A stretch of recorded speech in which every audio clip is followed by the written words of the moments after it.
Bonjour à toutes et bonjour à tous, HWM TV, votre télé du web, est aujourd'hui à Aubé, dans sa propre ville. Nous sommes sur un site qui bouge beaucoup, un site qui appartient à Agnès et Philippe, deux entrepreneurs aubésiens, qui sur ce site exercent 3 activités. Nous allons en parler tout de suite.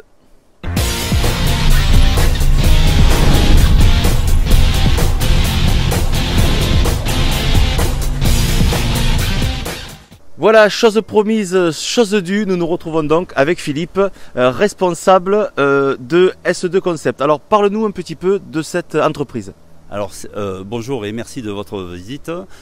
C'est une entreprise qui a 20 ans aujourd'hui. On est dans le domaine de la moto. Arrivé dans ce petit milieu il y a 40 ans aujourd'hui, toujours passionné, très passionné de ce métier.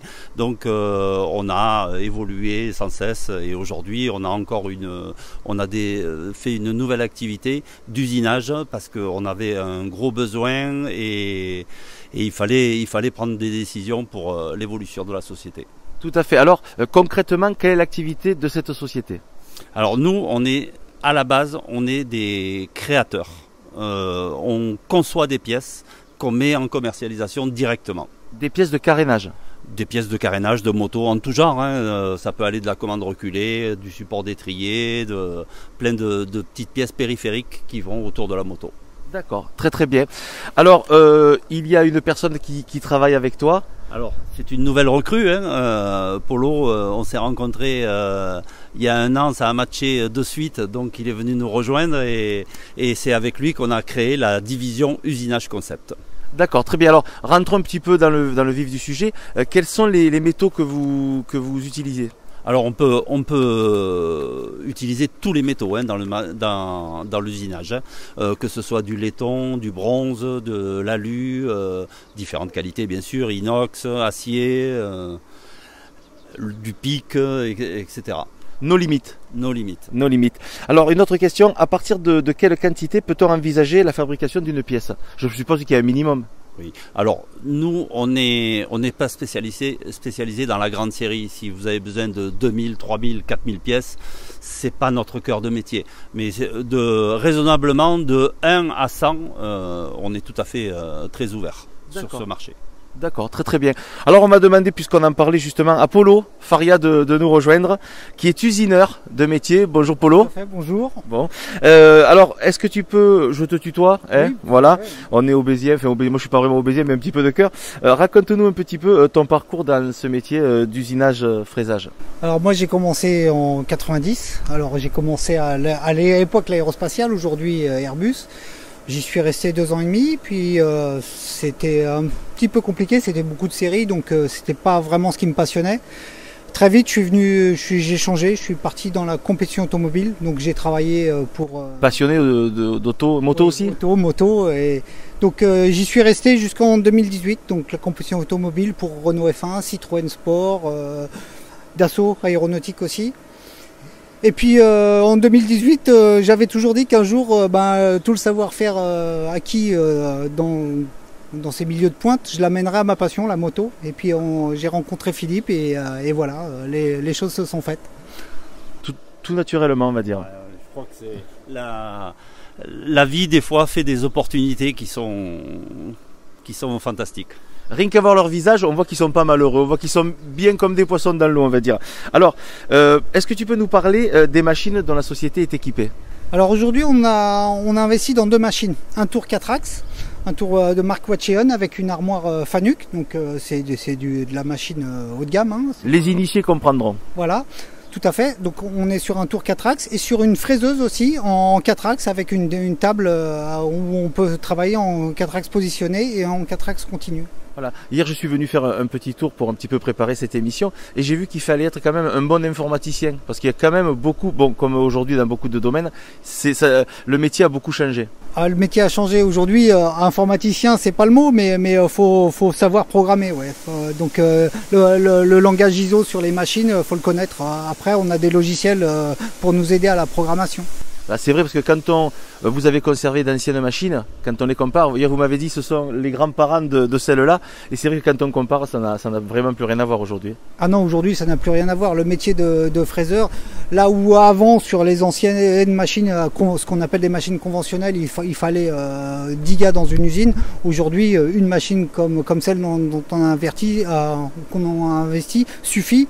Et en plus, une personne peut travailler sur plusieurs machines comme ça, parce qu'une fois elles sont automatisées, donc une fois qu'elles sont lancées, elles tournent toutes seules, quoi. C'est une belle chose. Alors, est-ce que vous êtes capable de modéliser une pièce avant fabrication, par exemple, lorsqu'un client n'a pas de plan ou... Tout à fait, on peut partir à partir d'une contrainte d'un client. Il nous explique qu'il a besoin d'un axe avec 2 trous, avec une dimension d'un anthrax. On peut lui modéliser la pièce, lui proposer un 3D et qu'il visualise sa pièce et qu'il nous le valide et on peut lui fabriquer la pièce. Alors l'avantage de tout ça, je pense, c'est que une machine un peu ancienne dont on ne trouve plus les pièces, on peut la sauver, on peut lui donner une seconde vie. On parle un petit peu d'écologie, de choses comme ça. Je pense que ça va dans ce sens-là. Oui, il y a beaucoup de gens qui veulent restaurer des anciennes machines où on ne trouve plus les pièces. Les agriculteurs, par exemple. Que ce soit dans le nautisme, dans l'agriculture, dans l'automobile, dans le poids lourd, tout ça. Il y a beaucoup de pièces où les constructeurs ont arrêté économiquement. C'était plus rentable pour eux de fabriquer ces pièces. Parce que déjà, c'était des anciens process. Et aujourd'hui, c'était pas possible de tenir économiquement la fabrication de ces pièces. Donc souvent on a des gens ont des recours à nous pour sauver les illustres antiques pièces. Oui, voilà. Ou antiquités. Ouais. C'est bon pour la planète. Voilà. Alors le domaine de la restauration véhicules, mobilier, objets artistiques, etc. doit favoriser quand même la demande de pièces. Vous avez des demandes de tous les horizons, quoi. Oui, ça va dans tous les sens, hein. On a des clients qui nous demandent pour de la machine agricole, d'autres qui restaurent un bateau où ils ne trouvent plus forcément de pièces, un véhicule, mais des fois même des choses toutes bêtes, hein. Une horloge, dans l'IFI aussi, on a beaucoup de demandes aussi pour les gens qui ont des platines, pour ceux qui ont connu le 45 tours. Voilà. De cette génération. Donc voilà, on a une application qui est vraiment, à partir du moment où les pièces ont été fabriquées une fois, on peut nous la refaire par rapport à un modèle, à une vieille pièce, par rapport à des contraintes, par rapport à un plan. Si la personne sait dessiner, sait un peu faire de dessin industriel, on peut lui modéliser sa pièce et voilà. Et ça peut être dans tous les domaines. D'accord. Alors les pièces, ça va allez, parlons un petit peu de taille. La plus petite, la plus grande à peu près, en gros. La plus petite, c'est quelques millimètres. Hein, on peut aller jusqu'à des pièces qui font 700 mm de long. Donc c'est 70 cm. Voilà, c'est ça. Comme ça. Très bien. Alors une autre petite question, hein, puisqu'on y est, hein, on est là pour ça. Est-ce qu'il est possible de réparer une pièce plutôt que de la refaire? Ouais, tout à fait. Des fois, c'est intéressant. On a des cas où une vieille voiture où il y a un moyeu de roue, on a emmanché le goujon un peu de travers, le pas de vis est un peu foiré. On peut refaire le pas de vis, on peut venir ramener un filet rapporté. C'est un exemple parmi tant d'autres, hein, mais on peut rebaguer aussi des fois quand il y a un roulement qui a pris du jeu, on peut rebaguer, réaliser à la bonne cote pour remettre un nouveau roulement. Il y a plein de domaines où il est plus intéressant des fois de justement restaurer la pièce ancienne plutôt que d'en refaire une. D'accord. Donc c'est ça, je veux dire, tout est possible en gros, quasiment. Tout est possible. Après, ça dépend du cas. Donc c'est ce qu'on nous demande souvent aux personnes, c'est passer avec votre pièce, passer avec votre idée, et puis on en discute et puis on vous proposera la meilleure solution. Alors j'allais vous demander, et la 3D? Vous faites de la 3D? On fait de la 3D, oui. On fait de l'impression 3D, donc on peut aussi créer une pièce en plastique en impression 3D, tout à fait. Mais comme vous m'avez expliqué hier, il y a quelques limites, c'est-à-dire qu'il y a des pièces en 3D qui ne peuvent pas être utilisées dans l'aéronautique pour les appareils en vol, par exemple. Oui, au niveau résistance, la 3D c'est pas comme de l'aluminium ou quelque chose. Hein. Une pièce de parasol, ça va. Une pièce de parasol, des petites pièces en plastique, ça peut très bien faire l'affaire, quoi. Mais bon, il faut pas jouer avec la sécurité des gens. Si vous commencez à faire un avion en 3D, je préfère vous laisser monter seul dedans. Bon, on n'y est pas encore. Alors tout à l'heure, on parlait de ces magnifiques machines. Je vous propose de rejoindre l'intérieur et d'aller visiter ces machines. Nous nous retrouvons à l'intérieur de cette usine, Usinage Concept, et Polo et Philippe, vous allez nous donner quelques exemples de fabrication de pièces et nous expliquer un petit peu le mécanisme. Alors là, on a quelques pièces usinées, alors du tour et du fraisage, en l'occurrence, des pièces en aluminium, des pièces en inox, des pièces en acier. Et après, il y a différentes applications, parce que là, on a des pièces qui vont pour une machine à café, on a des pièces qui vont dans de la sono hi-fi haut de gamme, on a des pièces moto, évidemment. Et est-ce que tu peux nous parler de cette pièce-là? Hier, quand je suis venu, tu m'as expliqué et ça m'a un peu fasciné. Vas-y, explique. Voilà, alors ça c'est une pièce automobile pour la compétition. En fait, c'est pour une voiture qui courait aux 24 heures du Mans. Et en fait, ça c'est juste derrière le volant. Et il y en a deux dans la voiture, une derrière le volant, une en bout de colonne de direction. Et c'est juste en cas de choc pour que le volant puisse se rétracter. En fait, cette pièce-là se comprime. On a 1,5 mm de toile tout le long. C'est constant, hein, c'est un accordéon. Et en fait, ça sert juste à se comprimer en cas de choc pour éviter que le pilote ne tape le volant. Donc cette petite pièce qui a été usinée ici peut sauver des vies et on va dire et sauver aussi d'un handicap éventuel. Ouais. Bravo pour tout ça. Alors ça, ce sont des pièces de base, des blocs, comment on appelle ça? Ça, c'est les brutes sur lesquels on démarre au départ. Alors c'est de l'aluminium en qualité aéronautique. Hein. Et on part, alors évidemment, tout le bloc est en fonction de la pièce qu'on a fabriquée. On ne va pas prendre un bloc pour fabriquer une pièce de quelques millimètres. Non, c'est dommage. Mais c'est des exemples. Donc on a des blocs de fraisage, des brutes de fraisage et des barres pour le tournage. On a aussi les plastiques, tous les pommes aussi qu'on peut usiner, hein, différents plastiques. Et donc voilà, donc là on a de la pièce de fraisage. Ça c'est un support de bouton pour un client qui nous a demandé pour une moto. Il a des accessoires à rajouter. Il voulait un support pour ses boutons. On lui a usiné ça dans la masse, donc en aluminium.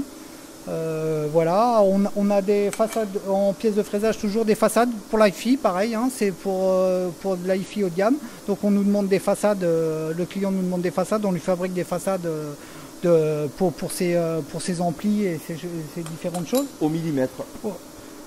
On va même dire dans le centième des fois. Au centième. Au centième, on a certaines cotes qui sont au centième.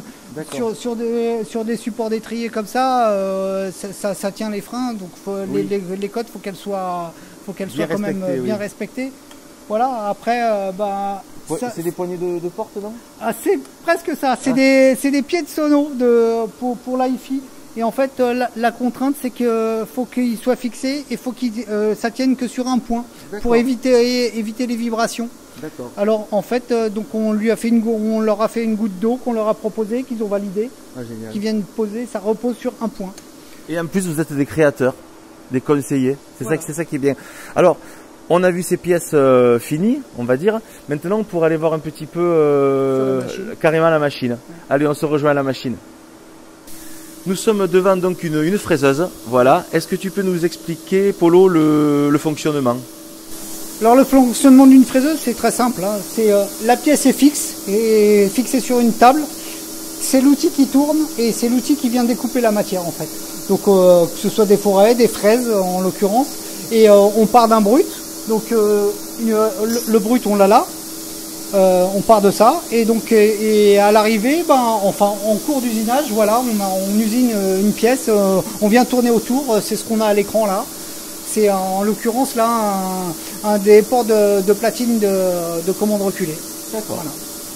Bel appareil. Et est-ce que cet appareil remplace plusieurs appareils qu'on avait à l'époque, non? Il résume beaucoup de choses. Il remplace pas plusieurs appareils, mais en fait on a plus de capacité, c'est-à-dire qu'avant on se déplaçait sur 3 axes sur une fraiseuse et aujourd'hui avec les tables et les robots on arrive à se déplacer sur 4 axes et donc on optimise la production et on diminue le nombre de reprises en fait. Avant, on était obligé de reprendre les pièces sur toutes les phases qu'on avait à travailler. Perte de temps. Voilà.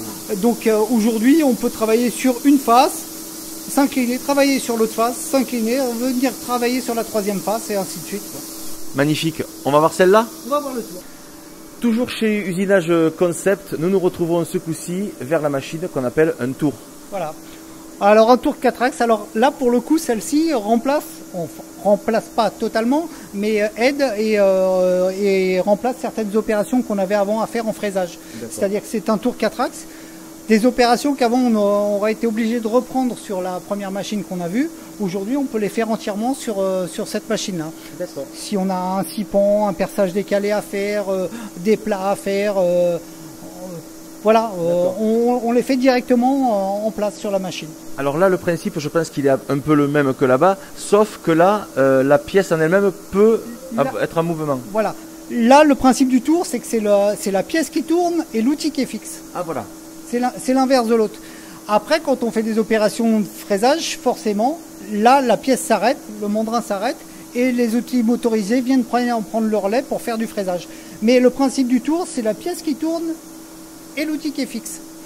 Voilà.